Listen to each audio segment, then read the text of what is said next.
Surging gas prices are sinking Biden's support, all as the mainstream media is doing everything they possibly can to revive his already failed presidency.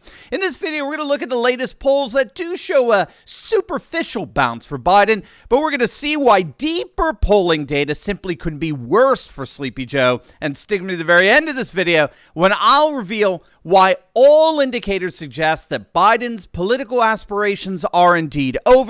He simply is no longer a viable candidate. You are not going to want to miss this. Greetings, everyone. Dr. Steve here with you. Great to be with you. As always, I am your daily fake news antidote. So come on into your Patriot Professor's Den, where I help you to think better so you can feel better in these crazy and turbulent times. So make sure to smack that bell and subscribe button. And before we begin, let me ask you, what are you willing to do in order to affect change in this country? Well, at Patriot Switch, over 2 million patriots all across the country are making the switch to make sure that their purchases support patriotic companies. The neat thing here is that it involves nothing outside your ordinary routine or the items you already purchased, but the quality is second to none, and pricing is comparable, if not better in most cases, especially for an even better quality product. You can make the switch today and start voting with your dollars to support companies that promote freedom. Learn more by visiting Patriot Switch in the description below. All right, let's dive right in here. You know, the polls keep coming in here, and while the mainstream media is hoping beyond hope that bumbling Biden is finally making a comeback as a result of the Ukraine crisis, unfortunately for both them and bumbling Biden, the overall polling data are together painting a very dire picture. Let's start with the poll bounce Biden has been getting of late. The latest Politico Morning Consult poll has Biden at a whopping 45% approval. It represents a 4-point increase from last week. We're seeing a comparable bounce in support coming from the latest Morris poll as well as the latest Quinnipiac poll. So yes, it is true. Biden has been getting a nice little bounce in approval over the last few weeks. What's so interesting here, however, as pollster Richard Barris has pointed out, if you dig into the numbers, the bump in support is coming primarily from the Democrat base. Remember, Biden has been wallowing in the 30s the last several months. A relatively recent Quinnipiac poll had him in an utterly dire 33% approval. And that was largely because Biden's support among Democrats slipped significantly, falling from the high 80s to the mid 70s. He appears to have at the very least made up much of that support, and that's helping his numbers. Now, of course, the $10,000 question is, how long is this going to last? And all indicators suggest not very long. And a number of mainstream media outlets are indeed admitting this. The bounce Biden is getting is largely cosmetic. It's superficial. It's very surface level. Again, primarily because he's getting back voters he should never have lost in the first place. And when we dig into the numbers, we really do find that things simply couldn't be more dire for Biden. Take a look at this. This is another Morris poll. It was just released a couple of weeks back. You may have seen it. It shows that 56% of voters believe that Biden's first year in office was a total failure.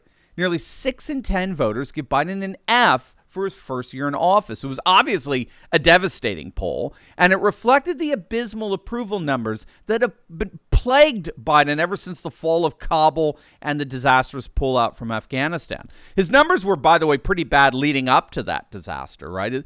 So his first year was about as bad as it gets, and it only gets worse with the self-inflicted wound of rising gas prices. A new Quinnipiac poll reveals that rising gas prices are the number one issue of concern for most voters. More than half of those polled believe that the rise in the price of gasoline is a, quote, serious problem for them. And gang, that problem is only going to get worse. As you know, we've covered this on our channel, but these sanctions on Russian fuel are actually sanctions against the American working class, the middle class. They're imposing record inflation and stagflation, record fuel prices that in the end only end up hurting us, not Russia.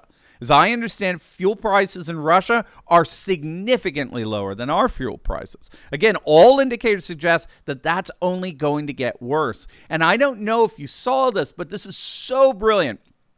Republican activist Scott Pressler is registering voters at gas stations. Is that not brilliant? He's exploiting the pain at the pump by getting people registered to vote Republican. I mean, that's sheer genius.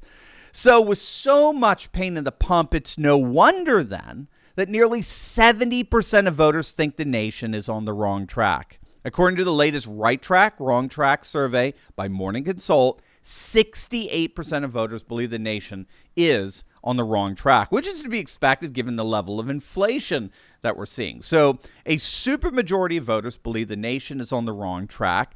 A majority see rising gas prices as the single most serious issue that they're facing. And 6 in 10 voters believe that Biden's first year in office was a total failure. Oh, and it gets even worse. Even CNN is reporting on the fact that Biden is seeing an implosion in his support among independents. In state-by-state polling, not only is Biden in the 30s in virtually all swing states, he's only polling 23% among independents. 23%. And it gets even worse. Now we're starting to see more of the Democrat base defect away from the party. I'm sure many of you saw this, but the Democrats are literally hemorrhaging Latino voters. Hispanics are leaving the Democrats in droves. It's so bad that Trump has tied Biden among Hispanics. Again, this is unprecedented. Trump and Biden are tied among Latinos. The latest poll from the Wall Street Journal of Latino voters across the nation found that if the election were held today, 44% would vote Biden, 43% would vote Trump. Now, that's a totally unprecedented 50-50 split that promises a political earthquake in the next cycle of elections. We've already seen it in Texas, where districts made up of 85% Latinos have begun to defect en masse and vote Republican. I think it's the last 3 or 4 local elections that were otherwise blue districts. They flipped and became red in Texas. And the major issue was illegal immigration, the exact opposite of what the mainstream media peddles every single day. And once again, if you can believe it, it gets even worse because, of course, we got the midterms coming up. All the latest polls show that the GOP has opened up a massive lead in the generic polls, the polls that ask if you plan on voting for the Republican candidate or the Democrat candidate in the upcoming midterms.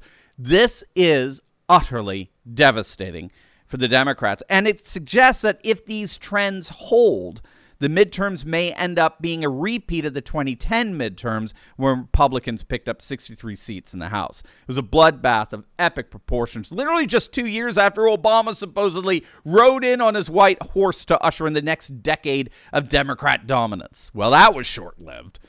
So the midterms promised to be a bloodbath. As, of course, unless, by the way, the newly resurrected neocons in the party don't blow up the world and their insatiable appetite for starting World War III, a world war that would be started because our feckless neocons were more adamant about protecting Ukraine's borders, all the while leaving our borders completely neglected. What a bunch of scumbags. So hopefully they'll go crawling back into their swampy holes by the time of the midterms. But again, I don't even think neocons can mess this up. In summary, we have a double-digit lead for the GOP in the generic ballot. We've got mass defections among Latinos from the Democrats. We got Biden's support among independents imploding. We got pain at the pump, the number one issue of concern for the majority of voters, and a supermajority who consider Biden's first year in office to be a total failure. And on top of all that, 66% of voters think Biden should take a cognitive test, and that includes 43% of Democrats. So I think it's fair to say that you could dismiss all the mainstream media's attempt at reviving Biden's political prospects. Again, the pollster Richard Barris is arguing that when all is said and done, all the data points to the fact that bumbling Biden is officially no longer a viable candidate. This is why we've argued in other videos that he most likely will not be running again in 2024. He's done. Again, of course, we'll see, time will tell, but all the data suggests that Biden really is done. His support has irreparably cracked, and no amount of media fawning is going to put him back together again. Now, before we go, you will definitely want to check out my latest video I just uploaded on Ukrainian President Zelensky calling for the start of World War III. You are not going to believe it, and you're not going to want to miss it. So make sure to click on that link, and I will see you over there. God bless.